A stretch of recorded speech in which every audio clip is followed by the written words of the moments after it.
السلام عليكم. أكم فيادا جبتا قال يبغى شيء.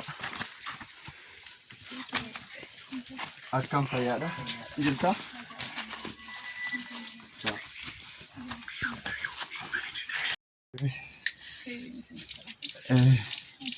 السلام عليكم ورحمة الله. أكم فيادا. إيش مكان كينيني؟ Aziza Ramta, ni mal makake lembeku. Namatu yu rakko keessa jirti ijoollee yatiima guddisti. Wada rakkataatti naan jedhee natti meennaaniin waan kana sii fidee dhufe. Waanan sii fide keessaa kuni xaafii farasillaa tokkoon sii fide. Kun immoo midhaan shoorbaati. Midhaan shoorbaa kiiloo 5 sii fide. Kun immoo shunkurtii kiiloo 5. Kun immoo zayitii suufiiti liitirii 2 jecha liitirii tokko. Kun immoo daakuu furnoodha. Shoorbaadhumaaf fayyadamta walitti maktee jechaadha. Inni kun immoo kiiloo 3 sii fide. Kun immoo ruuziidha. Ruuzii kiiloo 5 jechaadha. Ruuzii kanaaf filtee ijoolleedhaa kennita jechaadha. Ruuzii kiiloo 5. Kun shiroodha. Shiroo kiiloo 1 jechaadha. Shiroo bafa rakkootii kiiloo 1 sii fide.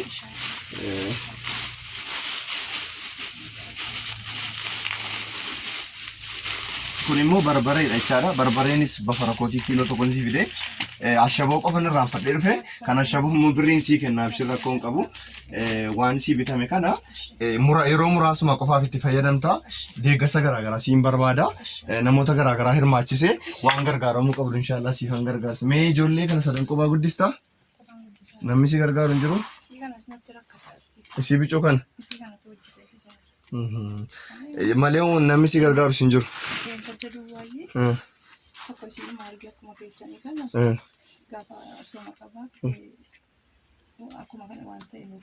Malee wanti abbaan manaa kee hin jiru? Akkana abshir bakka rakkoon qabu gara fuulduraatti waan si gargaaru si gargaarra. Ani Abdii Geetachoon jedhama maqaa koo akka bartuufi. Obboloonni koo viidiyoo kan daawwattan obboleettii keenya akka gargaartan waamicha obbolummaa isinii dabarsuun barbaada. Ani waan kana amma humna kootii sii godheera gara fuulduraatti immoo Amin. Amin inshallah. Waan ashaboodhaa fi arraaf daabboodhaan bitatu siin kenna ishee. 1 2 3 4 5 birrii 500 kuni waa ashaboodhaan bititi daabboodhaan biti ruuziidhaan fiti ijoolleedhaan waan ta'e godhi gara fuulduraatti dhufeensi gargaara. Ni beeku jazakallah. Ni guddaadhaan jannata firdawsi immoo. Amin. Isin akanan sifatu. Amin amin. Amin. Dunia akhirat kanani umne bismillah. Amin. Akhirat jannata firdawsi. Amin. Amin. Amin. Ya Rabbi mo suma kana mo kula butun sirra taqabbalu bismillah. Amin. Taqabbalira ansaba. Amin. Rabbi mo sirra taqabbalu. Amin. Jazakallah.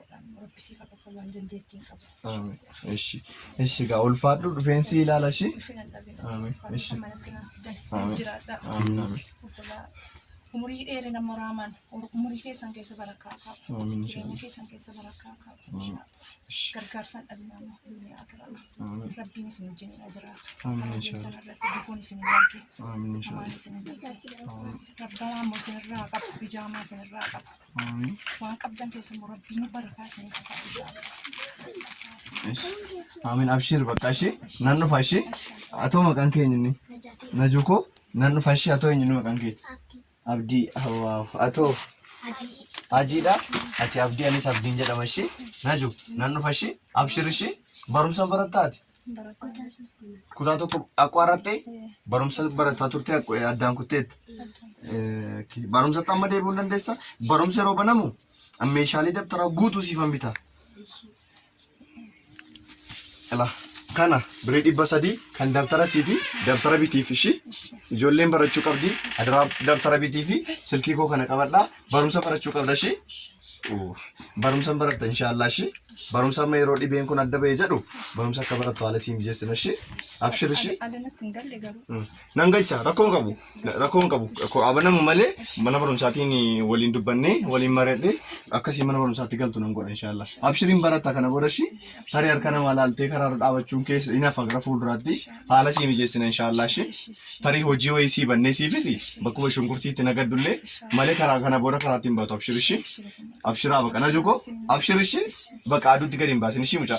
Baqa naa bilbilaa shi. Salaamu alaikum warahmatullah. Najuun garuu umriin kee meeqa Najuu? Umriin kee 8? Alana 8 keessa jalqabu kaasa. Okay. Isiitu hojjetee si gargaara? Ati Najuu meemee akkamitti birree argatta? Qoraanaan Oh my gosh. Abshir kana booda akkasiin jettu shi karaa dhaabattee harka namaa gaafattee daabboo naa bitaa hin jettu kana booda shi. Abshir shi kottu shi. Abshir. Gara fuulduraatti maal ta'uu barbaadda? Gara fuulduraatti.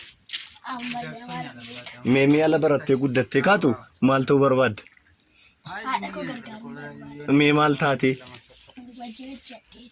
Meemee dooktar mana ijaaruu fi barbaaddaa? Meemee waan ta'uu barbaadu mee sirriitti natti himi? Natti himi dura. Barattee maal ta'uu barbaadda? Bakka abshir dooktaran taata shi si barsiifnaan si barsiisa shi adaraa karaatti gadi hin baasin shi hin baasin yoo waan barbaade rakkatte rabbiif rasuulee natti dawwali shi natti dawwali akka hin baane shi jireenya keessan barafaatu. gonkuma aduutti gadi wanti tokko yoo si hanqate naa bilbili nan dhufaa shi hin baatu shi ishi bakka nagaatti hin danda'u kana caala banna argaran amma. Assalamu alaikum warahmatullahi wabarakatuh. Kabajamtoota fi jaalatamtoota hordoftoota koo bakka jirtan maratti nageenyi koo kabajaaf jaalalaa isin hanga qabu isiniin jecha. Egaa akkuma agartan jechaadha waan baay'ee garaa nama nyaatu anillee miira kooftachuudha dhabe imimmaantu na bu'e wallaahi amma bakka hin dandeenye wanticha argee maal jechuu barbaadetanii najaa jechuudha mucaan daa'imti bicoon suni bakkee nuti amma dhaqnee dhufne masaraa abbaa jifaar jala baay'ee fagoodha asii wal. As hoteela seentiraal magaalaa Jimmaa deemtee jechaadha miilaan asii kaatee jechuudha kiiloomeetira 2 ol deemtee jechuudha kadhatti karaarra dhaabattee kadhatti adaraa daabboo naa bitaa jettee kadhatteeti kan isin haadha isiitiif ijoollee obbolaa sii lamaaniif waa bittee galtu waan nyaatan haala mijeessitu jechaadha. Kana yeroo argoon imimmaan qabachuun dadhabachiifee wallaahi hin dandeenye jechuudha baay'ee garaa nama nyaata. Maal jechuu barbaadetanii carraan intala kana carraan maatii kana baay'ee addeessaadha gara fuulduraatti jecha namni isaan gargaaru hin jiru amma mucaan kun najaat karaa dhaabattee konkolaataadhaan nama karaa deemu adaraa daabboo naa bitaa jettee birrii tokko 2 argattu jechuudha walitti qabattee galti haati si dhukkubsattuudha baay'ee inni dhukkubaan jechaadha isinii galee manaa gadi baatee karaa dhaabachuu hin dandeessu jechaadha. Kanaafuu abbaa manaan qabanu abbaa hin qabanu ijoollee abbaan irraa du'ee jira yatiima kan guddistu yatiimman kana iddoo haadhaa iddoo abbaa buutee najaat mucaan waggaa 8 kun guddisaa jirti jechaadha akkuma viidiyoo armaan gadii irratti agarsiisan jechaadha. Kanaafuu namoonni viidiyoo kana daawwatan bakka garaa garaa teessanii waan isaanitti jiran akkaataa isaanitti jiran agartanii jirtu rabbiif jecha jechaadha. Ijoollee kan najaatiin jechaadha haa barsiifnu maatii kana waliin haa gargaaru adara. Maaliif yoo jettan baay'ee garaa nama nyaatu baay'ee na gaddisiisa gama kootiini. Gara fuulduraattis deeggarsi barbaachisaan godhamuufii qaba. Waliin biraa dhaabannu isin jechuun barbaada. Baay'ee miira keessa waan na galchee fi afootu na jedha. Assalaamu alaikum warahmatullahi wabarakatuh.